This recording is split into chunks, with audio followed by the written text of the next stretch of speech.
नैहर नगरी राजा बड़ा निक लागई, नैहर नगरी पियवा बड़ा निक लागे, बड़ा निक लागई हो बड़ा निक लागे, बड़ा निक लागई हो बड़ा निक लागे। नैहर नगरी राजा बड़ा निक लागे, नैहर नगरी राजा बड़ा निक लागे।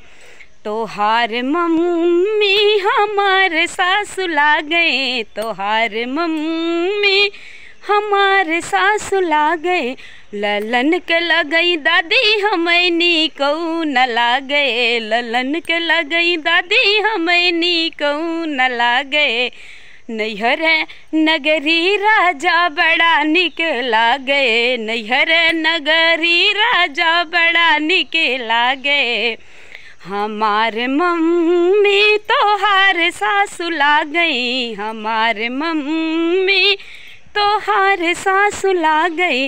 ललन के लगई नानी राजा बड़ा निके लागे, ललन के लगई नानी राजा बड़ा निके लागे। नैहर नगरी पियवा बड़ा निके लागे, नैहर नगरी राजा बड़ा निके लागे। तोहार भाभी हमार जिठनी लागे, तोहार भाभी हमार जिठनी लागे।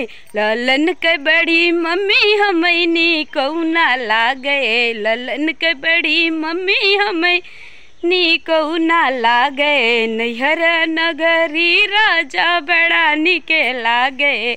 हमार भाभी तोहार सरहज लागई, हमार भाभी तोहार सरहज लागई। ललन के लगई मामी हमें बड़ा निके लागे, ललन के लगई मामी हमें बड़ा निके लागे। नैहर नगरी राजा बड़ा निके लागे। तोहार बहिन हमार ननद लागई, तोहार बहिन हमार ननद लागई। ललन के लगई बुआ हमें नीकऊ न लागे, ललन के लगई बुआ हमें नीकऊ न लागे। नैहर नगरी राजा बड़ा निके लागे।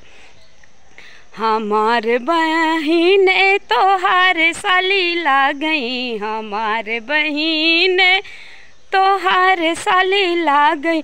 ललन के लगई मौसी हमें बड़ा निके लागई, ललन के लगई मौसी हमें बड़ा निके लागे। नैहर नगरी पियवा बड़ा निके लागे, नैहर नगरी राजा बड़ा निके लागे। नैहर